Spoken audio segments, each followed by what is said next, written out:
recognized symbol of excellence for your entertainment.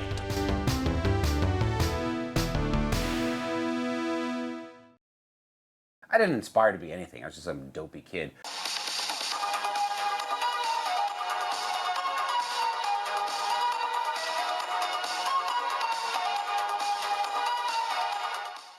Welcome to Machino Music, the show that puts some music in Machino Music, with your host, me, Brett Strong. Today on Machino Music, it's Rob Zombie album ranking. Dig through the ditches.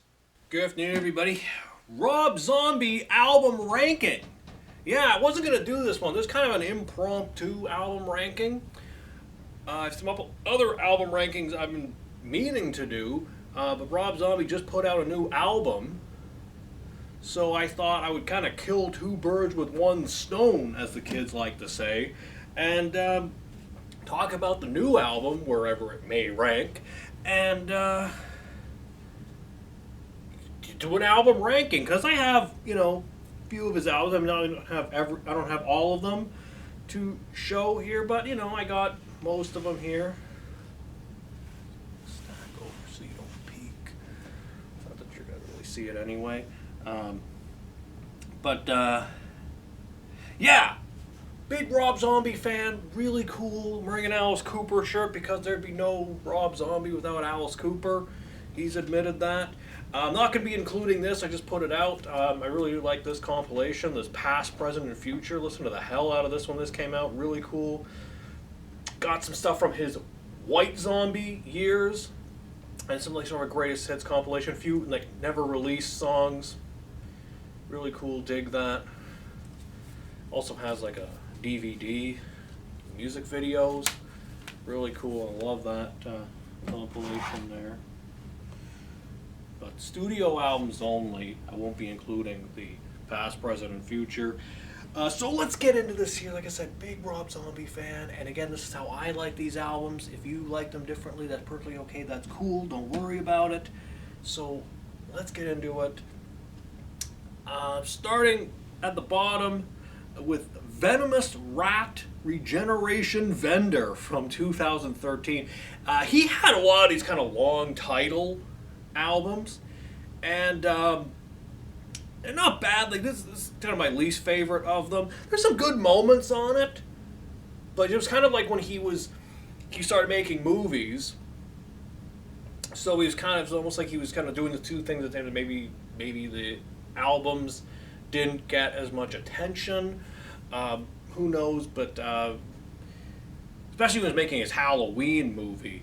I mean, the stories he tells about making that, wow. Look at any interview. Whether you feel that however you feel about his Halloween movies, doesn't really matter. His experience making those will kind of maybe give you a new perspective. He did what he could, but the Weinsteins, who thankfully they're canceled, terrible people, horrible people. In more ways than just, the really bad stuff that at least Harvey did. But wow, what he went through. And, I like him as a filmmaker. I will just kind of go on a little tangent here. I do like Rob Zombie as a filmmaker. I think Devil's Rejects is my favorite film of his. And, I know I'm not allowed to like it, but I do really like his version of Halloween. So, just getting that out there. I know I'm not allowed to like it. His sequel, part 2, is not very good. But the first one, I liked it. I like what he did with it. I know most people don't like that, but whatever. But yeah, Venomous Rat, Regeneration Vendor, some good moments, but not one of my favorites. So that's at the bottom. Next I'm going to go another long title, The Electric Warlock Acid Witch Satanic Orgy Celebration Dispenser from 2016. Long ass title. And I had to read the whole thing, and I never got it written down. But yeah. The thing is with a lot of these albums, these long title albums, they all kind of started to sound the same. I don't know if it was just kind of what he was doing, but they're just there's some good moments, but just sort of individual songs don't really stick out as much for me.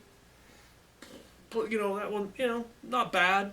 Got the song Everybody's F***ing in a UFO. ridiculous song. Everybody's fucking in a UFO. Yeah, no, I mean, it's not bad. I mean, I just find these albums kind of started sounding the same. Next, I'm going to go the Lunar Injection Kool-Aid Eclipse Conspiracy from 2021. I liked this when I first heard it because it came out like kind of in the middle of the pandemic, lockdown. I mean, any new music or a movie or a TV show that came on, that, at least bring some light to those times and, keep me interested and not be so bored. I liked it at the time. But, listening to it again, don't know if I like it as much. Got some good songs on it, but, it's not terrible. But, I think these kind of these long title albums all kind of, for me, kind of rank together. Like, I can almost put them all, like, they're all about equal, I think. But, yeah, I don't know. They're all about the same. But not terrible. They're just like, okay. I think I've explained myself enough on that one. So let's go, this might be down a bit too low for some people, but from 1998, I'm going HELLBILLY Deluxe. Couldn't find my copy. Actually, I don't think I lost. I don't know if I ever had a full. I know I borrowed it from somebody back in the day. I don't remember if I ever had. I don't remember everything. I don't think I ever had my own copy of this. But anyway, good album. This was the big breakthrough. This was like right after White Zombie. This was huge. Dragula, Living Dead Girl, those were all over the place. On the stages. Here in Canada, all over the Much Music Countdown. There were big MTV hits in the States. Everywhere you went for like a spell, you would hear either one of those songs, Dragula or Living Dead Girl. It was like the big, huge breakthrough. I like this album. Some people might rank it a bit higher, might rank it number 1, say it's his best record. Super Beast is another one I love, one of my favorite Rob Zombie songs. So great. But, it's good. But I think maybe there's a little bit of kind of maybe overkill on the album. And also, like, my favorite songs are on this collection. It's got Dragula, Living Dead Girl, and Super Beast. Those are like my 3 favorites from the album, my 3 absolute favorites. And there's some good deep cuts, but those 3, you get it on this, so yeah. That's where I rank it. Might be higher for some. Alright, next. I can put my finger down, because these are the albums I have. And I'm going from 2026, the brand new album, The Great Satan. Yeah, The Great Satan. Love the sense of humor on this. Love that he called it The Great Satan. And the single that was released, Punks and Demons, just keeps Satan. Love the sense of humor. It's not taking himself seriously. Because remember, we say this all the time here. If you're taking it too seriously, you're doing it wrong. Rob Zombie totally gets it. And there's even a quote in here from Alice Cooper, and he said, where is it? Frank Zappa once told me, it's simply this, you either get it or you don't. Rob gets it. And there you go. Alice Cooper learned from the great Frank Zappa, and Rob Zombie learned from Alice Cooper, so there you go. He just does not take it seriously, and that's what you gotta do. Some great tunes on here. Some might say, hey, you're ranking this ahead of HELLBILLY Deluxe. Yeah, I am. Maybe because it's new, it's sort of fresh in my mind. I'm still kind of digesting it since it came out. By the time this airs, it'll probably have been out for some time. Not so new anymore, but it's still new because it's still 2026, the year of our Lord, year of our Satan.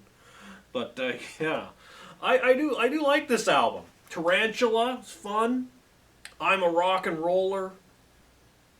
Sir Lord Acid Wolfman, ridiculous title, fun song. The Devil Man. Yeah, I really like this. Listened to it twice in a row when I first got it. So yeah, think I'll be coming back to this one a fair bit. It's really straightforward. I think for a while, like, he kind of got into so much of, like, kind of soundtracky kind of stuff. Especially with some of these, the Venomous Rat Generation, Vendor, and the long title albums. This is kind of a real kind of more back to basics. So kind of what he was doing with, like, Hellbilly Deluxe and some of the other albums we'll get into. He just really, I think, just focused on this one. A couple of movies he was making kind of went down the toilet, as happens. So I guess he's really kind of focusing more on the music. So yeah, dig it. I like the album cover too. It's really cool. The Great Satan. There he is on the back. So yeah, that's where that one ranks for me. All right, next I'm going from 2001, the Sinister Urge. This was the big follow-up to Hellbilly Deluxe. Very similar kind of vibe, but I listened to the hell out of this. This could almost be higher, but I think maybe a little bit of burnout on it. Just because I listened to it so much back in the day. And I always really liked this one more than Hellbilly. Like, it just a little bit more, because it just, even though it's kind of similar, it's got that kind of soundtrack kind of stuff. You always like to score some samples from, like, classic horror movies. But there's some really cool tunes on here. Demon Speeding is cool. Never Gonna Stop, the Red Red Groovy, that was kind of the hit. And at the time, the wrestler Edge, now known as Cope in AEW, at the time WWE superstar, he was using that as his entrance theme. I always thought Demon Speeding would have been a better one for him. That was a really cool song. I always, at the time, I was thinking, he should come out to Demon Speeding. It's a better song. But Never Gonna Stop's a really cool tune. Got that cool video that tributes Clockwork Orange. Rob Zombie, all about the 70s movies, 70s aesthetic. That's his thing. Classic Universal monster movies. That's why, if you're a Rob Zombie fan, I mean, just, especially if you're a filmmaker as well, like, I just love what he just kind of incorporates everything, the music and the movies, and like like some of the coolest decades of movies, like almost like early like 1930s monster movies are some of the best, some of my all-time favorites. And the 70s was just insane, some of the movies that came out in the 70s. And just the, you know, the music in the 70s, I mean, that's really his whole thing. It's like the 70s. And that's also when all of those Universal movies were starting to show on TV for the first time. So everybody kind of absorbed all that stuff. And, you know, spits out something like this. I mean, even look at this back cover. I'm looking at it as I'm talking. I mean, just look at that. I mean, this is like the coolest.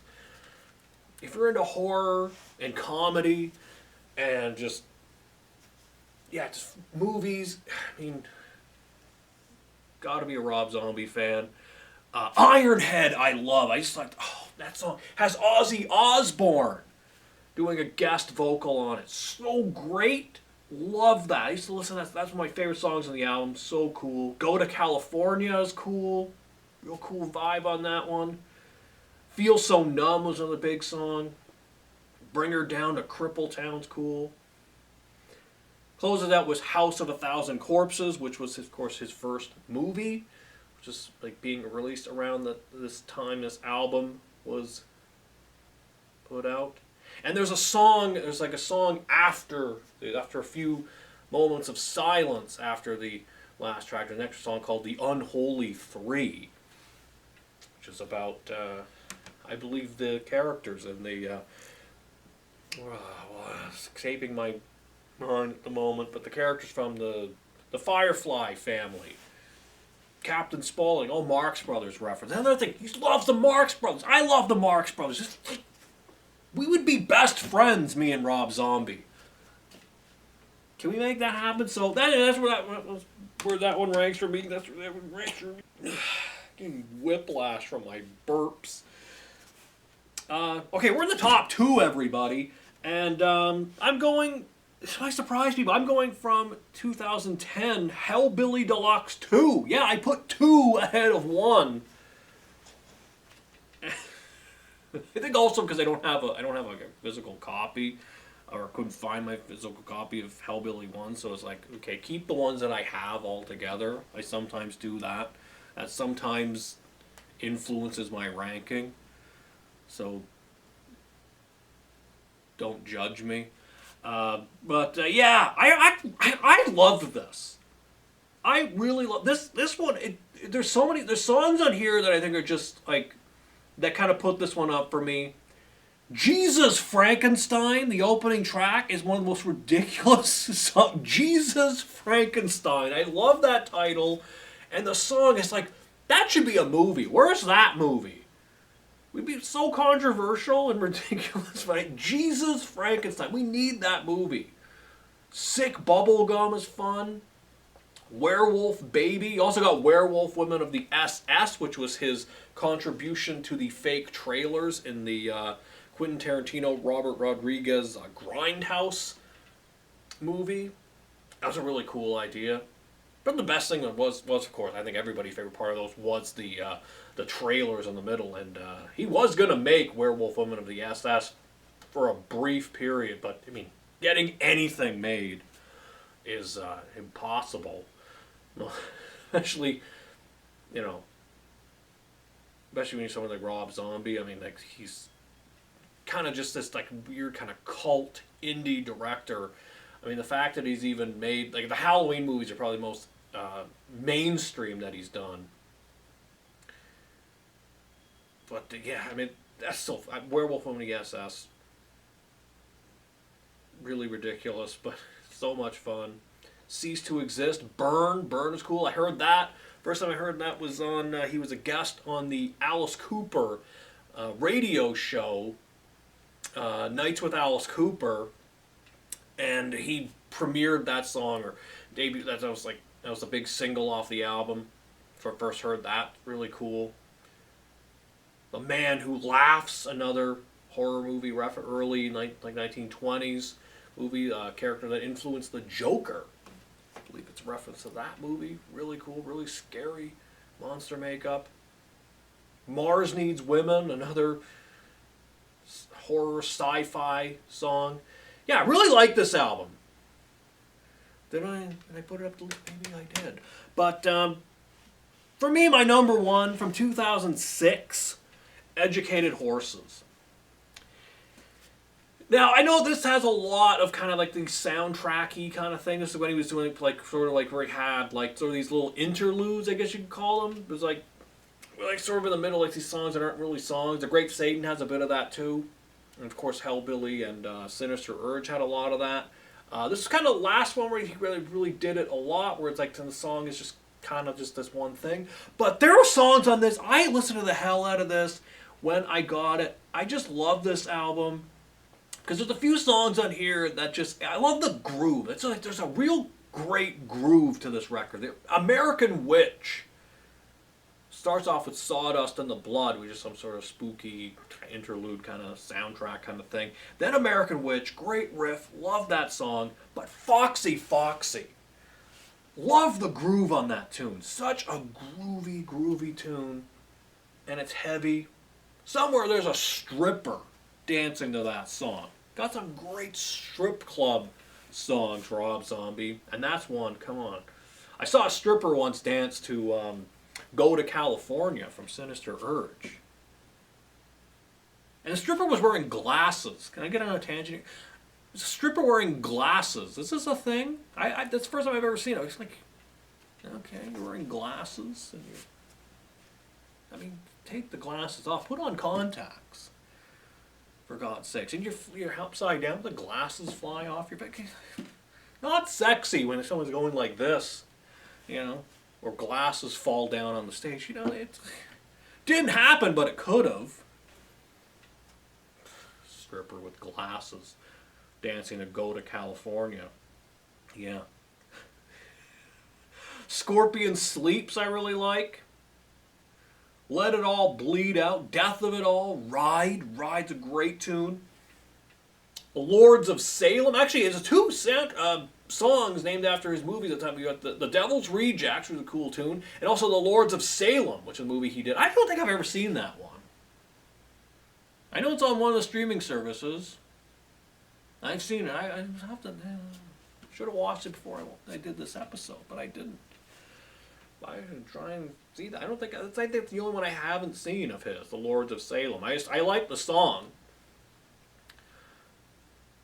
But yeah, this is a good album. Some really good ones. The ones that, like I mentioned, Foxy Foxy, Scorpion Sleeps, Ride. Kind of the ones that put it up for me. I don't know. American Witch. Okay, I mean, I just really like this album. I listened to the hell out of it, and I love that he's wearing the album art here. He's wearing a Canadian tuxedo. Yeah, there he is in a Canadian tuxedo. Yeah, so funny. And John 5 playing guitar on here, currently with Motley Crue. Yeah, that's where I became a big John 5 fan. Was this album? So there you go, my Rob Zombie album ranking. Again, this is how I like these albums. I know you like them differently, but that's okay. That's cool. We're allowed to hear things differently. Because, you know, I can hear maybe you can hear a dog whistle, and I can't. But, yeah, so that's how I like these albums. Rob Zombie's so cool. I think we'd be best friends if we ever met. Yeah. Did we just become best friends? Yeah, that'd be me and Rob Zombie. Yeah, so, yeah, I'm a big Rob Zombie fan. And if you're a fan, if you're enjoying the new album, The Great Satan, I hope you enjoyed this. That's it for this week. Until we meet again, this is Brett Strong saying good journey.